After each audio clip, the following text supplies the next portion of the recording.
This episode is brought to you by my friend Rebecca Walser, a financial expert who can help you protect your wealth. Book your free call with her team by going to friendofdinesh.com. That's friendofdinesh.com. Coming up, Debbie and I will discuss issues of the week, including how Venezuela seems to be emptying its jails and sending criminals to America, the self-destructive pathology of Liz Cheney, and the irony of COVID in the D'Souza family. I'll also talk about the case against common sense and why this supposedly common virtue has become all too rare in America. And I'll begin my discussion of the cast of characters encountered by Odysseus in the land of the dead. This is the Dinesh D'Souza Show.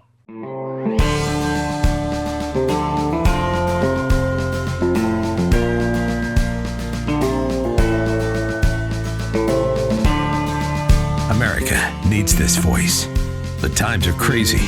In a time of confusion, division, and lies, we need a brave voice of reason, understanding, and truth. This is the Dinesh D'Souza Podcast. On yesterday's podcast, I did a short introduction to the thinking of the British essayist G.K. Chesterton. And I only mention that because one of Chesterton's points is that we live in an age. Now, Chesterton wasn't just talking about the 21st century or, 2022. He was actually talking about the modern age. But what he says is especially true of now. He says we live in an age where common sense seems to have become uncommon. Now, how odd is this? Common sense, in a sense, is not the knowledge of specialized intellectuals. It's not the knowledge of deep-thinking philosophers. It is called common sense because everyone is supposed to kind of have it. It is the sense of living in the world, and there are certain things that you know and take for granted, and it's obvious that they're true. And so common sense is nothing more than the widely distributed shared knowledge that allows you and me to look outside the window and say, there is a tree. Think of how odd the world would be if I looked out of the window and said, there is a tree, and you said, no, there is a bear, or there is an antelope, or there is a mountain. And we couldn't even agree on what our own two eyes were suggesting to us. Now, common sense, I think, has been the deposit of practical wisdom in the world. The problem with today is that common sense seems, in the modern age, to be unreliable. And by unreliable, what I mean is that there are so many things that people throughout the centuries took to be obvious, took to be true, never really even questioned. And yet we know now that those things may not be true or are not true. I've been talking about the Iliad and the Odyssey, for example. It's taken for granted in the Iliad and the Odyssey that monarchy is sort of the only form of government. Perhaps even the only imaginable form of government. It never seems to occur to anyone in the Iliad or the Odyssey that there's an alternative way to organize society. Society is hierarchical. There's a king, and you might be the king over here. Another guy may be a king over there. But that there is going to be a king over every territory is kind of assumed. If we think historically, we see that people, as part of common sense, have believed that the earth is flat. Why? Because it looks flat. That there are only a handful of stars in the sky. Why? Because that's all we can see. That the earth is stationary. Why? Because if you jump up in the air, you don't end up 30 feet away. You end up just where you started. So the earth doesn't seem to be moving. It looks like the sun is going around the earth. Why? Because in the morning we have a sunrise, in the evening we have a sunset. And it appears common sense to people that the normal state of things is inertia. If you see a stone, it's just lying there. That's its natural state. If a stone is moving, well, then something must have moved it. So these are all beliefs of common sense. All swans are white. Why? Because every time you see a swan, it's white. You never see swans of any other color. You assume that all swans are white. That's common sense. If someone starts talking about swans of a different color, you think, wow, what's wrong with you? Or simply the idea that matter is solid. Here I'm sitting with a table right below me. I can knock my knuckles on the table. It's solid. Now, what's happened is that we've seen through modern astronomy and modern science and modern physics that a lot of these once commonsensical beliefs are, in fact, as I say, either inadequate or wrong. In fact, what we consider to be solid matter isn't so solid after all. There's a lot of gaps when you begin to look at things at the subatomic level. Obviously, it is the Earth that moves around the sun, not the other way around, and so on. So Bertrand Russell, the philosopher, about 100 years ago, called common sense, quote, the metaphysics of the savage. And I think what he meant is that common sense is, in a sense, unsophisticated. But I want to argue that this is actually wrong.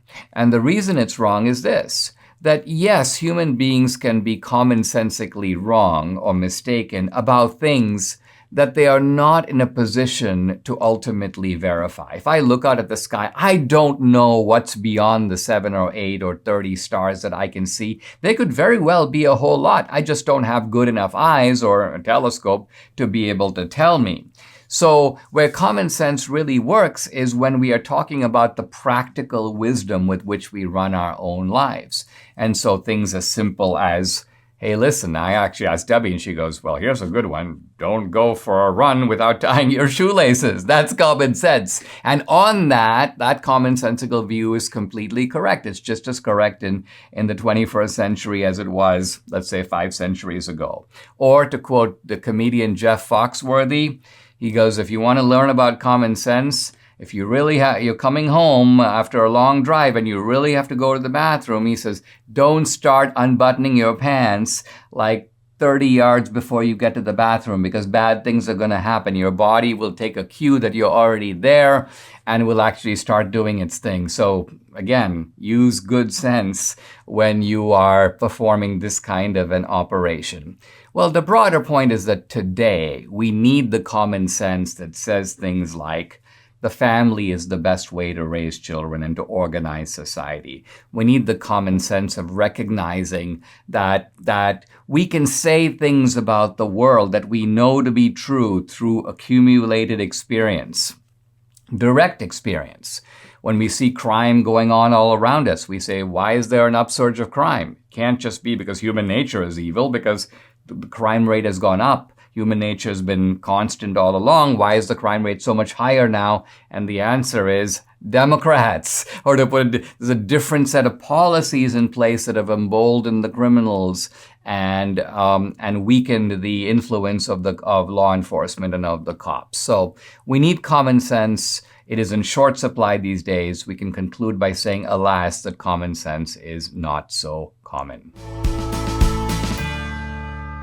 If Mike Lindell is smiling these days, and he doesn't have a lot of reason to smile, the FBI has got a hold of his phone, box stores are canceling him, well, but the reason he can stay cheerful is because of you. You and me were supporting Mike Lindell, and we do that by buying his great products. Now, let me talk about the MyPillow towels. They're just much better than the ordinary towels, which don't really work. They feel soft and lotiony in the store. You take them home, they don't absorb. Why? Because towel companies typically import the product, add softeners to make the towels feel good, but they don't dry you very well. Now, Mike Lindell has the best towel company here in the USA. They have proprietary technology to create towels that feel soft and actually work. They're made with USA cotton. They come with the MyPillow 60-day money-back guarantee. We only use MyPillow towels in our home.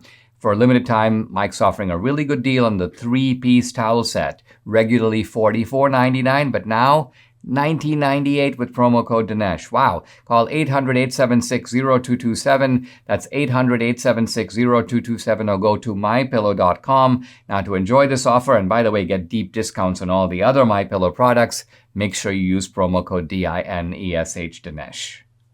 Debbie and I are here for our Friday roundup.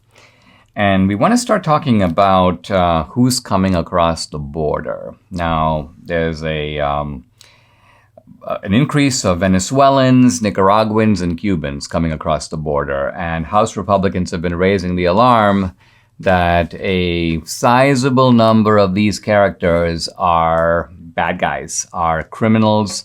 The question has been raised, are the Venezuelans opening up the prisons and letting out the worst of the worst and sending them to America? So needless to say, our Venezuelan expert right here has been checking this out and has been checking it out with a relative of hers in Venezuela who has his ear to the ground. And so pick it up. Talk a little bit about what you've been able to find out. Who's coming across the border? Yeah. So apparently thugs. And my cousin likes to send me these little videos of these Venezuelans that are like in Dallas or in Miami or in one of the cities in the United States, and they're literally wreaking havoc in the neighborhood. They're either driving their trucks and they're burning the tires, making smoke, just being, disorderly, drinking, being drunk on the street, whatever. But he says that there are a lot of very bad people, very bad players that are coming across the border. And he said, you guys need to seal those borders because you know what? They wreak havoc in Venezuela. And so it's no surprise that those people are wreaking havoc in America. I mean, quite apart from the criminal element, I think the point being made here is that we're not getting the best of the best. Let's just put it that way. Yes. Under normal immigration, you can be fairly confident that people who come particularly a long distance away. Imagine someone who comes here from, let's say, Thailand or from India.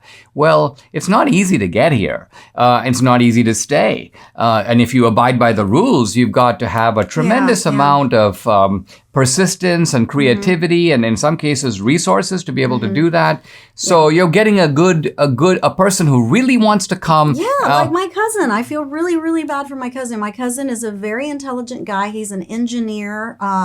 He got his degree in engineering. I believe he's a mechanical engineer. Yeah. And he would love to come and work and be an engineer in America because obviously it's not working out for him in Venezuela, although he's very resourceful.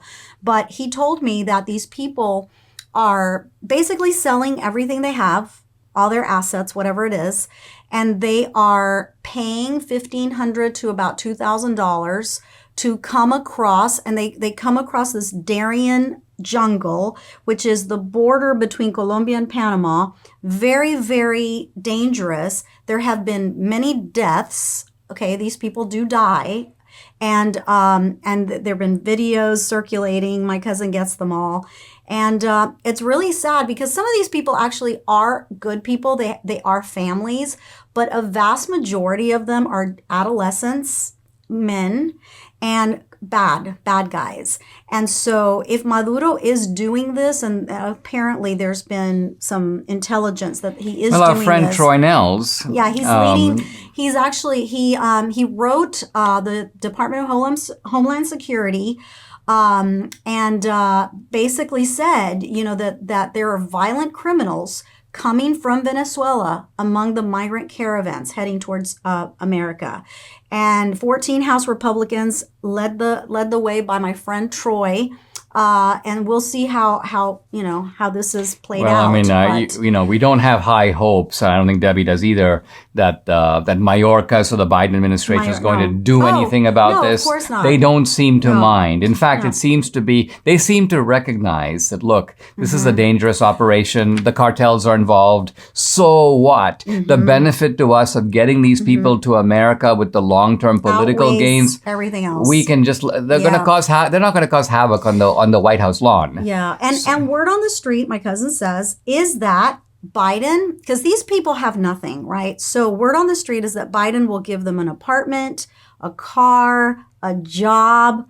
I mean, come on, they have nothing. to that. So they see that as their only opportunity. I mean, it's tempting to blame, when we're talking not about criminals but ordinary, it's tempting to blame these foreigners for showing up. But think about it. When before has a country issued a kind of open invitation, has almost worked hand in hand with cartels to get you here? I don't really blame those people as much as I blame the Biden administration. They are the authors of all this chaos. They absolutely and are. any chaos, any harm, any blood that is shed is ultimately on their hands.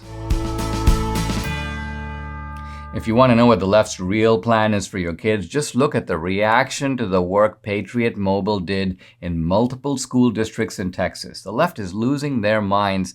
Patriot Mobile is America's only Christian conservative mobile phone provider and a force for conservative values. This is because they take a portion of your bill and fund conservative causes and candidates who believe in the sanctity of life, freedom of speech, the Second Amendment, and they're winning. Patriot Mobile has affordable plans for you, your family, even your business. They offer the same nationwide coverage as the major carriers because they use multiple major networks. Plus, you're supporting conservative values with every call. Go to patriotmobile.com/Dinesh or call 972-PATRIOT. Get free activation with the offer. The code is Dinesh, Dinesh. Special discounts are also available for veterans and first responders. Join our movement. Make the switch today and a difference tomorrow. patriotmobile.com/Dinesh. It's patriotmobile.com/Dinesh or call 972-PATRIOT. I talked earlier this week about Liz Cheney, who has announced, and this is kind of interesting, that if Trump, she's going to make sure that Trump is not the nominee, she says. How she's going to do this is another question. But I guess by using the power of the January 6th committee to go after Trump. So that's why she's on the committee. That's why she's agreed to be, the vice chair of the committee. But she says that if she fails and Trump becomes the nominee, quote, I won't be a Republican. I won't be a Republican anymore. She's not. So right now she evidently still thinks of herself as a Republican, but she's like a Republican hanging by a thread. And she seems to think that really what is at stake here, this is just her rhetoric, is the peaceful transfer of power, the quote, unraveling of the republic. So evidently, according to her, this is the Liz Cheney philosophy, it is Trump out of power who is threatening the unraveling of the republic, and Biden in power is not. And so Liz Cheney is happy objectively to help Democrats and help Biden. Right now they've got no majority in the Senate. They've got a very thin majority in the House. So it's a little difficult for the Biden people to get everything they want. But if Liz Cheney has a way, they will. Well, Liz Cheney, so as you talked about her a few days ago, and her motive behind this vendetta, that she has against Trump. And so, to be honest, looking at her objectively, I see a woman that really does not care about party politics at all. And not to mention, the Democrats don't want her. So she can't run as a Democrat because she's not a Democrat, but she's obviously not a Republican either. So what it is again, it's this vendetta that she has against Trump, this hatred of Trump that drives everything she does. She doesn't do it for her party. She doesn't do it for her constituents or her people. She does it for herself and her family. And I think that it's a very, I have never seen such a weird and strange reason. It's a little pathological. Now, I want to contrast here. I think your point is bringing this out. Mm-hmm. Liz Cheney is different than, on the other hand, David Brock or Bill Kristol. A lot of these never Trump Republicans are funded by the left. And there's a careerist motive. They're trying to advance themselves. They realize, listen, it's very useful to CNN to have an anti-Trump Republican. That's the Republican who's going to be on CNN. Other Republicans are not. And it's very useful to go to billionaire donors and say, hey, listen, I've got an R at the end of my name. You can say, even the Republicans think. So these people are very slyly advancing themselves. But you're saying that's really not Liz Cheney, that it's at the bottom, it's that primitive human desire that you find, in the mafia. I mean, this guy betrayed us. Oh, yeah. Take him out. Family honor. Even if it means that we are likely to be caught. And her dad, family honor. You know how he came out against Trump and his entire campaign for his daughter was the vengeance against Trump, which, I mean, I just thought that was just the most bizarre It was like listening to a mafia boss. And the thing is, remember, when I was at AEI, Dick Cheney was at AEI. He was I don't remember what title he had or if he was on the board of trustees, but he was frequently at our events. Yeah. I had a pretty good relationship with him.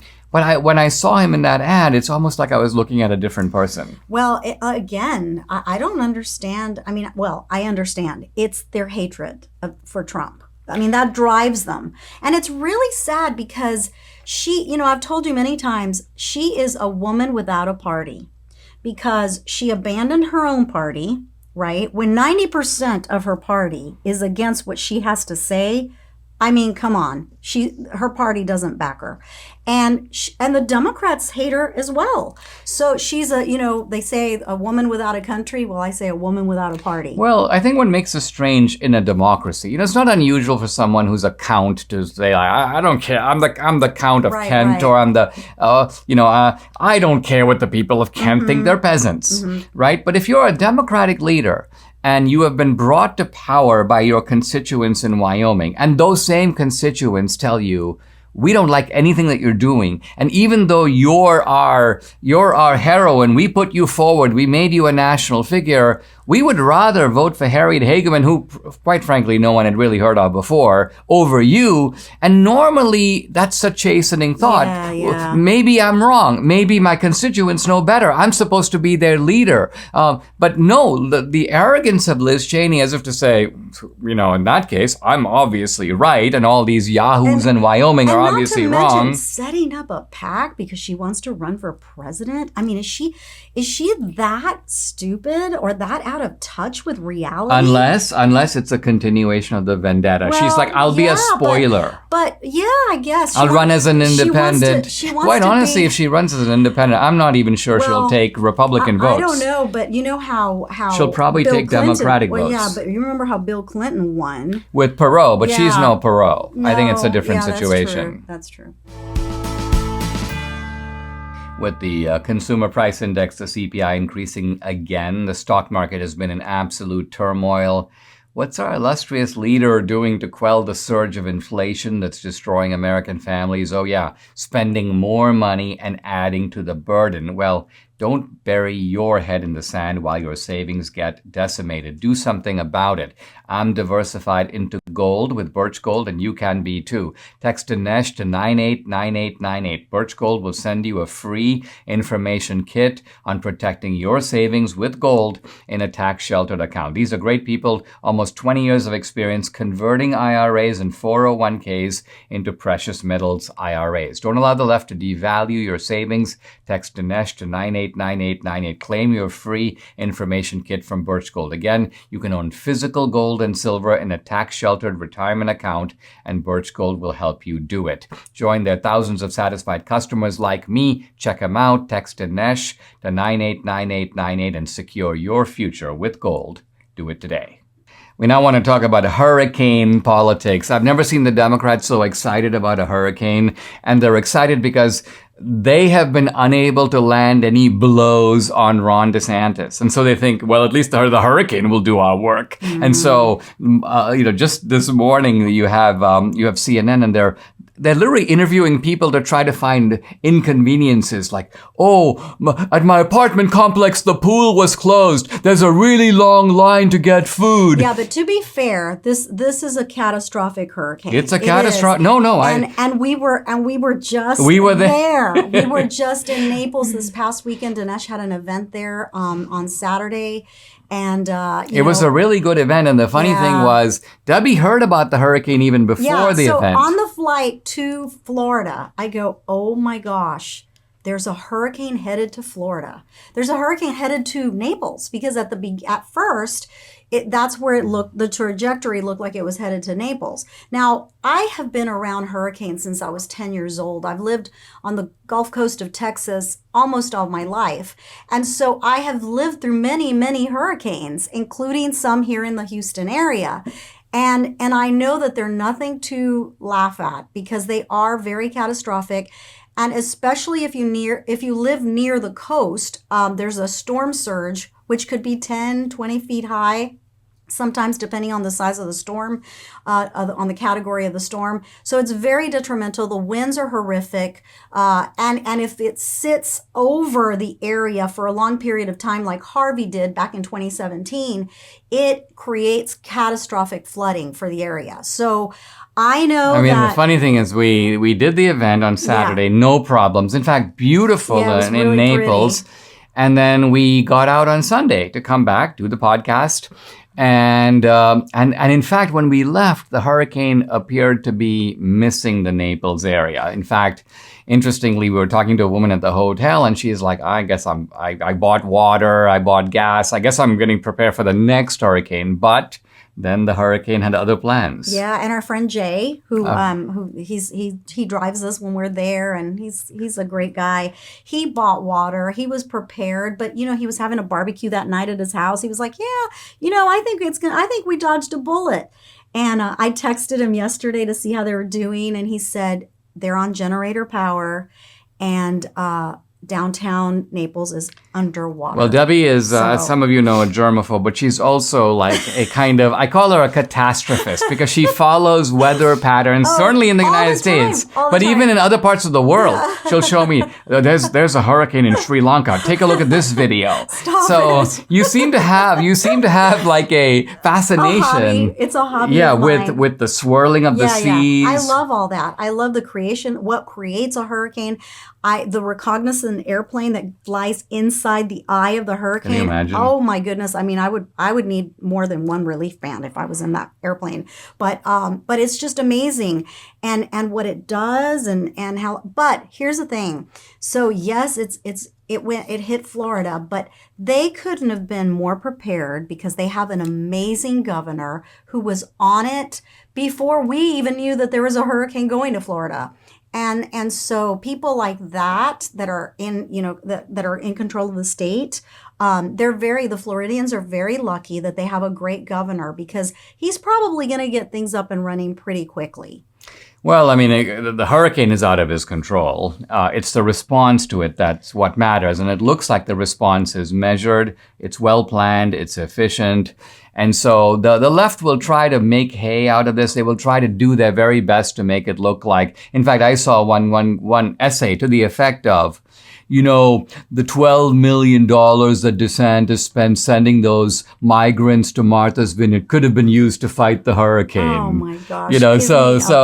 But just the pathetic nature of these kinds of points shows you that these people have nothing on DeSantis. I mean, they're trying to go after Trump, multiple investigations, which as far as I can see are all going nowhere. By the way, the latest revelation, I don't know if you've seen this, honey, on Mar-a-Lago. Mm-hmm. So the government said that we took 11,000 documents. Mm-hmm. It turns out that they took over 200,000 pages. So they were creating a false impression. The government was, the Biden DOJ.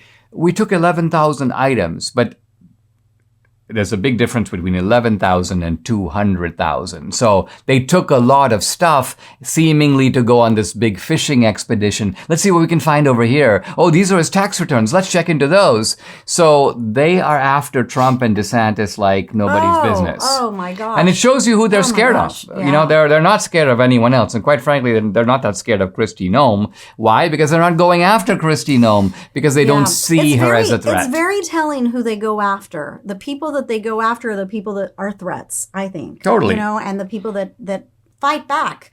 And you know what? We need more of those people. I mean, one of the ways you know that 2,000 Mules is so effective, look at the number of debunkings, fact checks. They go chasing after Bill Barr. They get Liz Cheney to weigh in. They go after it because it's a danger to what they represent.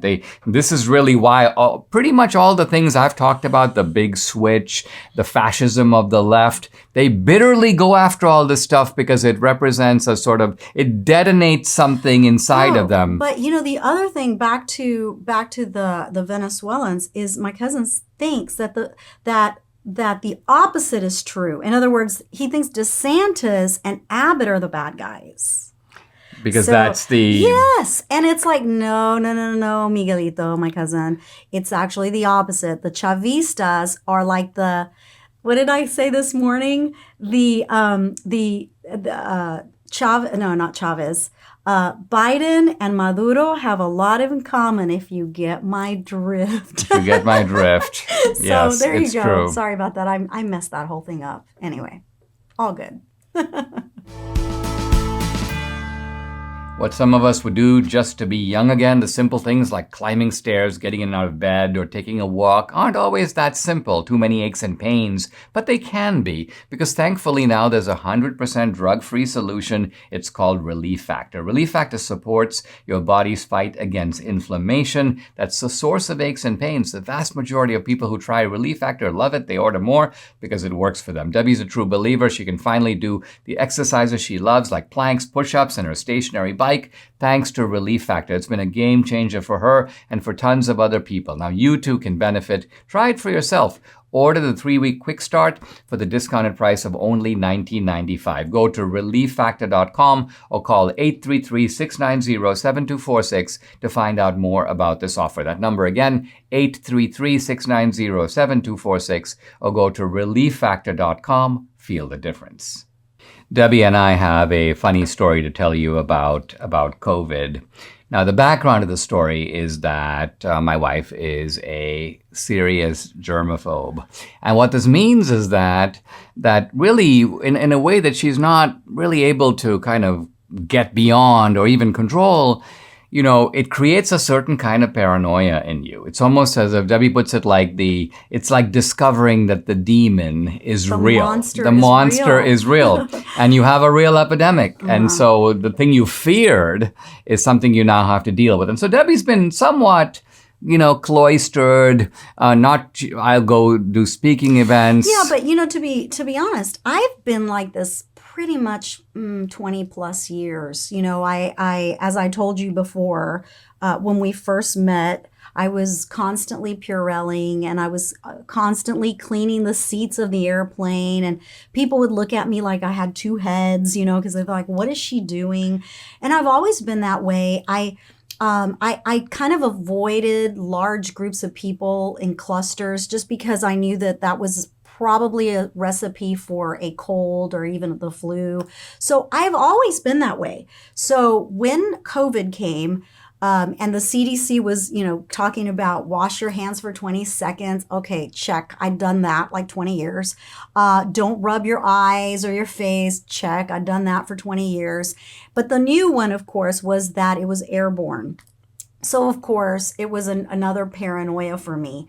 But every time Dinesh, and I really, honestly, I stopped going to events with Dinesh because of it. I was just too paranoid to go. So Dinesh would go. For well over a year. Oh, yeah. Now, the thing about it is I had less speaking. Obviously, there were because of shutdowns and things. Yeah, but you still had But I still had quite a bit. Oh, and yeah. so...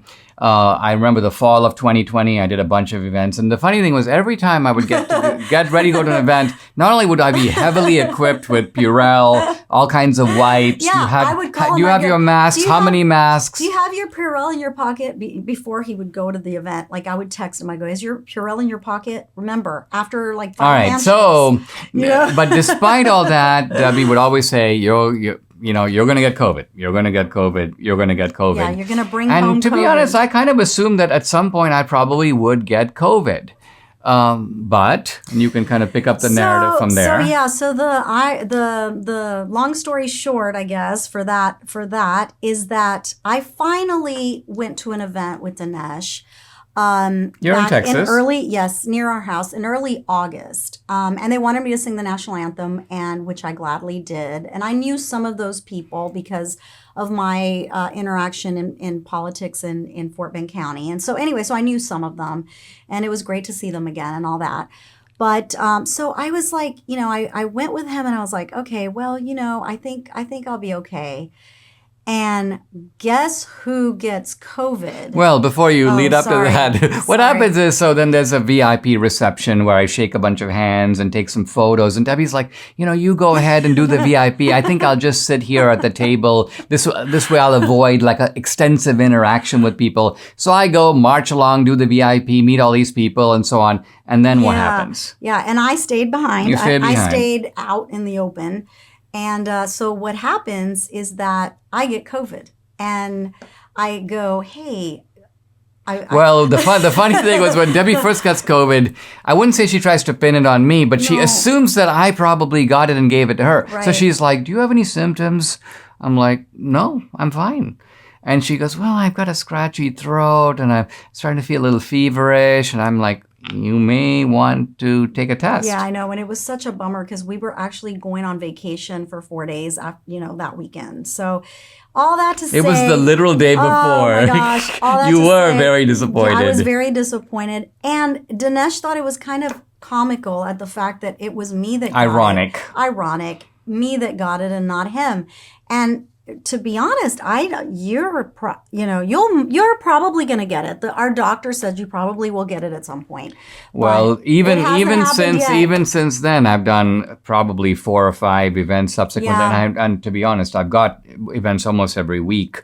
Not this weekend, Yeah. but almost every other weekend till the election. Yep. And every time I go and come back, Debbie's like, how are you feeling? Any sneezes? Any watery eyes? Yeah. And I'm like, no, I'm totally fine. So Yeah. I'm beginning to joke that I'm actually immune to COVID. But No. according to Debbie, there's no such thing. No, you're not. There's no such thing as... You're just very lucky. Very lucky man. I'm lucky in many ways for sure. But I'm also lucky not to have gotten it because I probably have had far more interaction with people than most, just because of being in the public domain. That's not to say you haven't gotten other illnesses, because you have, and that's another story, funny as well. Yeah, to be honest, Debbie never gets a cold. In all the years I've known her, I think you've 20 only years maybe. You rarely, if ever, get a cold. Yeah, no.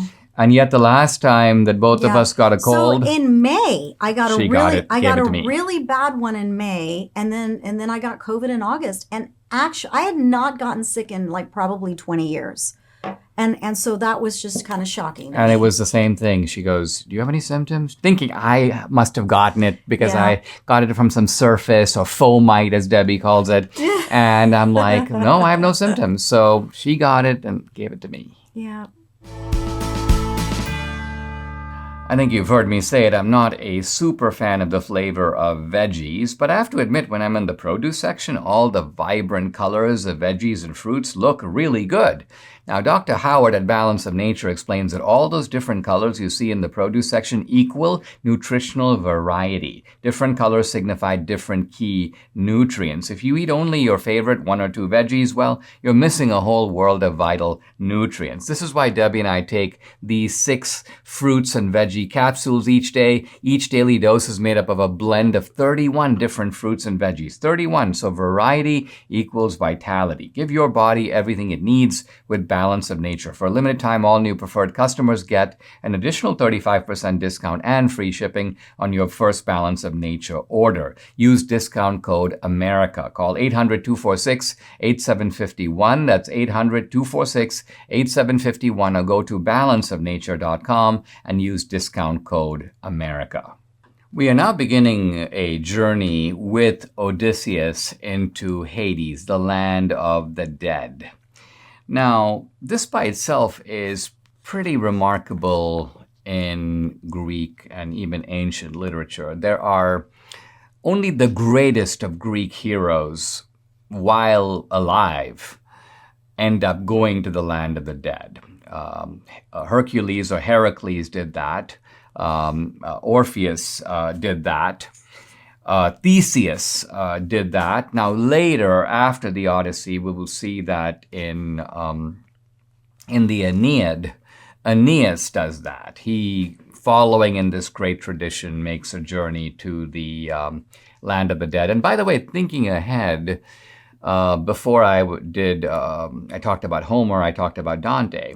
Notice how Dante is putting himself in this kind of ancient tradition. Of course, Dante is doing it within a Christian framework. He's going through hell and purgatory and then making his ascent to heaven. But Dante is undertaking himself a journey that was previously described in ancient literature by Homer, by Virgil, and so on. So this is remarkable in and of itself. Now, I mentioned the last time that it's a good narrative device for Homer because he uses this journey to have Odysseus meet with a prophet named Tiresias. And Tiresias can sort of update Odysseus on what has happened in Ithaca since he's been away and describe the threats that face Odysseus before he returns. Odysseus is instructed by Circe when he gets to Persephone's island to sacrifice some animals, some rams, and he does this so that the dead can kind of show up as ghosts, drink the blood, and speak to Odysseus. I mean, a kind of rather creepy but effective narrative device. And we'll see that in this Nequia, the journey to the land of the dead, Odysseus meets a rather wide range of people, famous characters from the Iliad. He meets his own mother who has died. His father is still alive. He meets some relatively minor or seemingly minor and unknown figures who play a kind of, in one case, as we'll see, even a slightly comic role in the Odyssey. But it's a remarkable episode. By the way, this Nequia, this journey to the land of the dead, occurs in the exact middle of the Odyssey. It's book 10, 11, and 12. And so what we see in this journey is Odysseus, in a sense, undergoing a kind of transformation. In a quite literal sense, Odysseus, although he doesn't, quote, die, we can metaphorically see this as Odysseus's rebirth. Odysseus goes to the land of the dead. He comes out, and you can almost see it that before he went to the journey to the land of the dead, he was the Odysseus of the Iliad. He was a warrior. He was the Iliadic Odysseus. But when he comes out of the land of the dead after the Nequia, he is the Odyssean Odysseus. And the rest of the story is going to be about Odysseus basically getting back home and dealing with the problems in his home country of Ithaca. So one important aspect of this Nequia is this contrast between the old Odysseus and the new. Now, for us, as an audience of the Odyssey, the journey to the dead is important because it connects the Iliad to the Odyssey. We meet important characters in the Iliad. We not only get to see them now, meaning after they are dead, but get their kind of very interesting reassessment or summation of how they look at things now. Specifically, as we'll see, you might remember from the Iliad that Achilles was faced with a choice.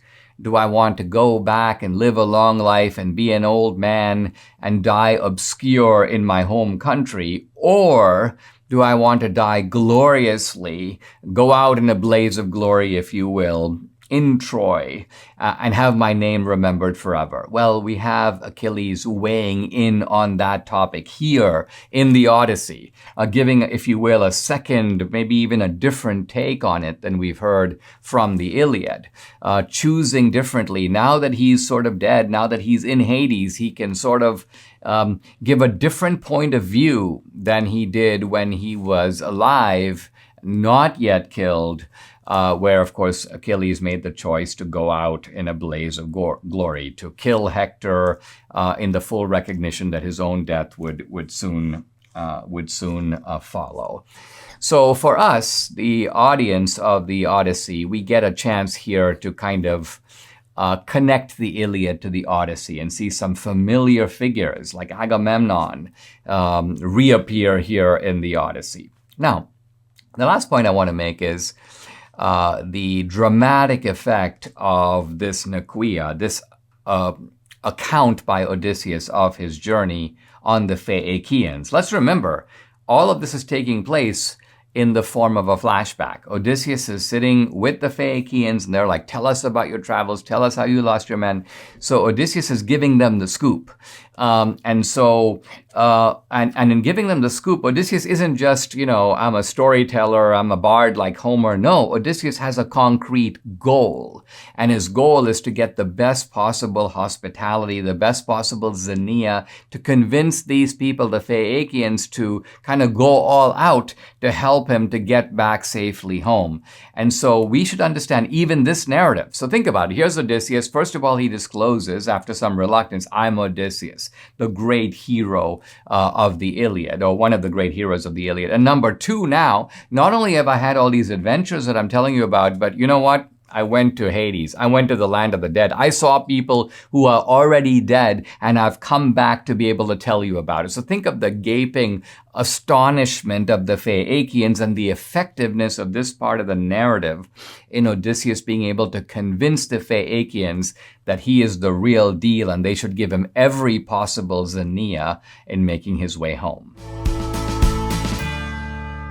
Hey, we've got hurricanes here, but we have the resources to deal with them. Hurricane Fiona has pummeled the Caribbean with devastating winds, catastrophic flooding, and widespread power outages. Food for the Poor has been serving the poorest nations in that part of the world for more than 40 years, and they're responding again now. Hurricane relief kits containing food, water, hygiene kits, medical supplies, and other critically needed items are already being distributed throughout Puerto Rico, the Dominican Republic, and Haiti. Now, support this effort by giving what you can now. Text Dinesh to 91999 and we'll send you a link to give. Today is the last day of the campaign.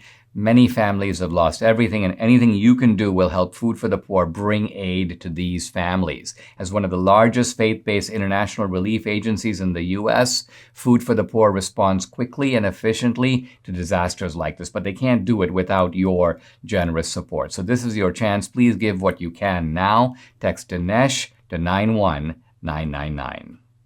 Odysseus makes his way to Persephone's island, which is the gateway to the underworld.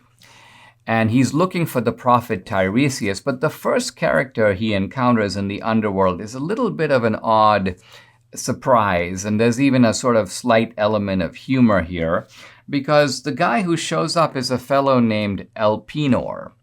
And Elpenor is a very minor character in the Odyssey, but sort of a little bit unforgettable, because when Odysseus sees him, Odysseus is really surprised and says, in effect, "Why are you here? I didn't even know you were dead."